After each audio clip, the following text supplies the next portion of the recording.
Good morning. We're in Norwich and we're setting off up to the North Norfolk coast. Me and my mate Dave.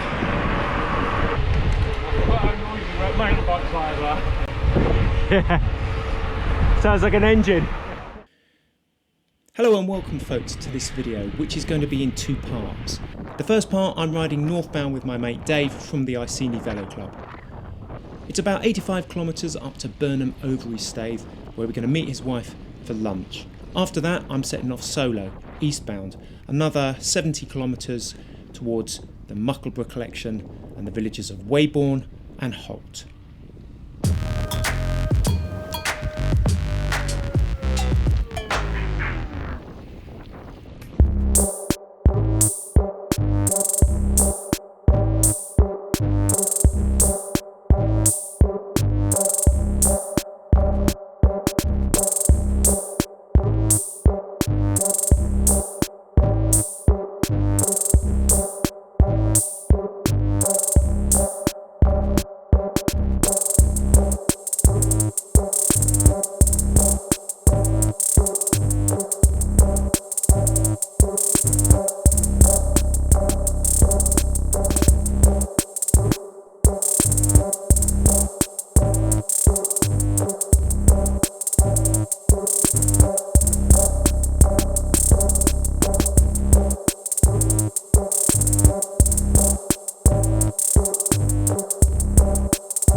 Bike called Dave?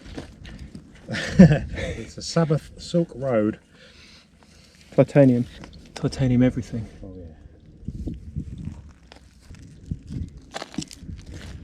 We've got Apidura bags at the back, front.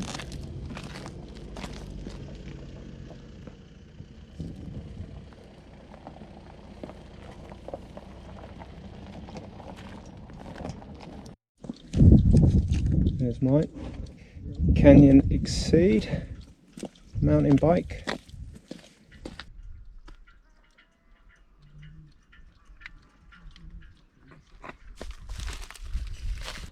saw a red kite. It's okay.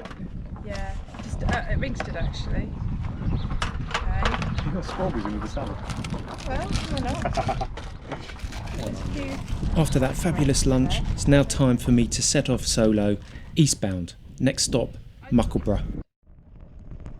The Muckleburgh Collection is a military museum situated on a former military camp at Weybourne on the North Norfolk coast, and it was opened to the public in 1988. It's the largest privately owned military museum in the United Kingdom. Well, hello there. I'm here just outside the Muckleburgh Collection. It's just slightly west of the village of Weybourne on the North Norfolk coast. The The museum is located on the site of the Second World War and post-war Weybourne anti-aircraft training camp. The site, originally called Carville Farm, was first used in 1935 by the Anti-Aircraft Division of the Territorial Army as a summer training camp. In 1937, and as a result of the growing threat of war, it was decided to make the camp permanent and more fixed structures and defences were erected.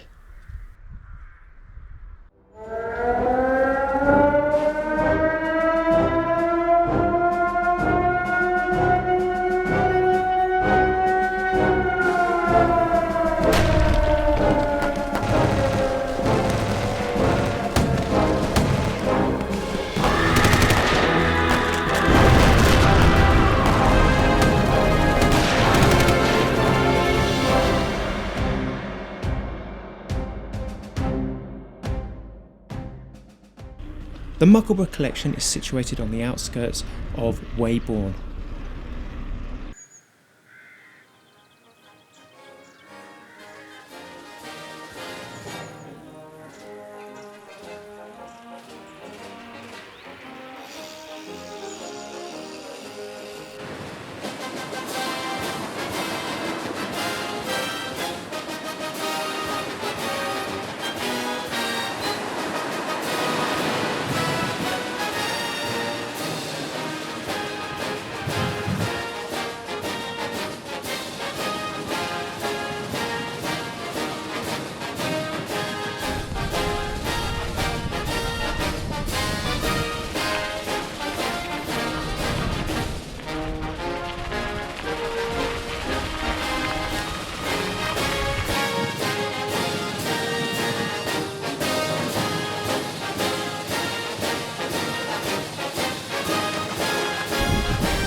You can really see what kind of an advantage a force would have that was situated here up on the cliff, looking down with its arcs of fire and observation over the sea, making it very difficult for any forces to make a landing here.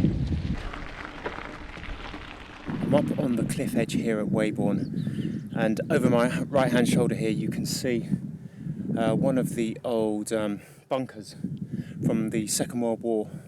And these things are littered all the way along this coastline, and you see them in farmers' fields and down on the beach. And together these bunkers acted like an interlocking fortress of mutually supporting gun positions. Yeah, just up on the horizon there is Kelling Heath on the wooded area, and there used to be a really nice hotel there. It was serviced by the railway. It had a twin sister hotel which is known as the Lynx Hotel, just east of here at West Runton.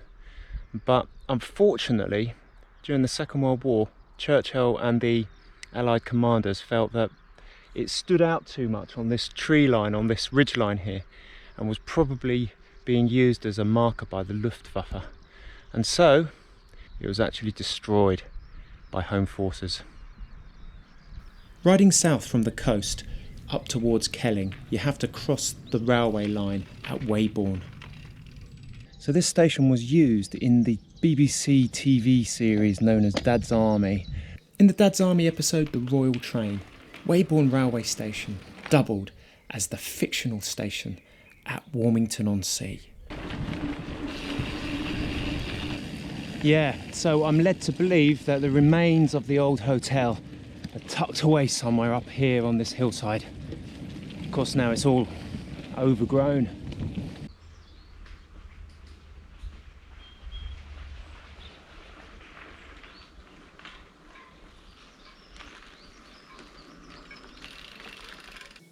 Kelling Heath Park, this is a halt on the poppy line, and after a short climb from the halt, you get rewarded with this fantastic viewpoint.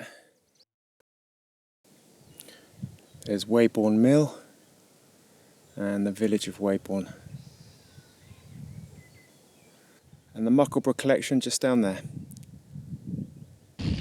There's the Kelling Heath caravan and camping site just over the left there. Just there, in there. And I've got the poppy line down here on my right, shortly to cross the railway.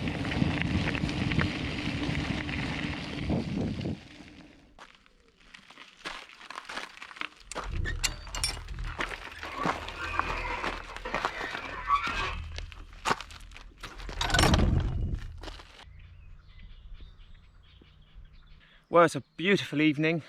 I found a suitable wild camp stop for the night, and now I've got my fish and chips and, of course, a bottle of Prosecco. Just coming through Holt, and I saw that the fish and chip shop was open, so I thought I'd have some chips and brought along this Prosecco. Extra dry. It's only a pretend cork. Yeah, cheers.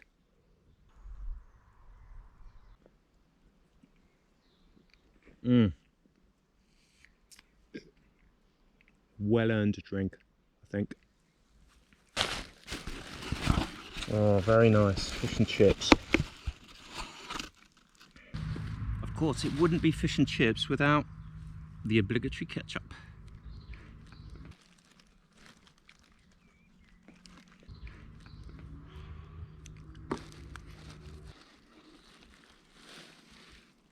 Fish and chips. How English.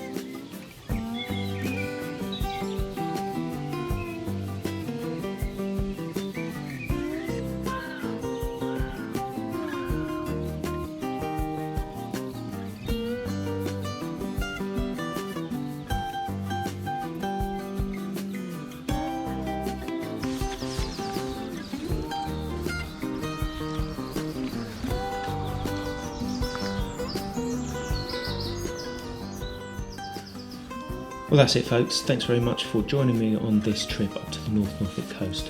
And until the next time, happy riding.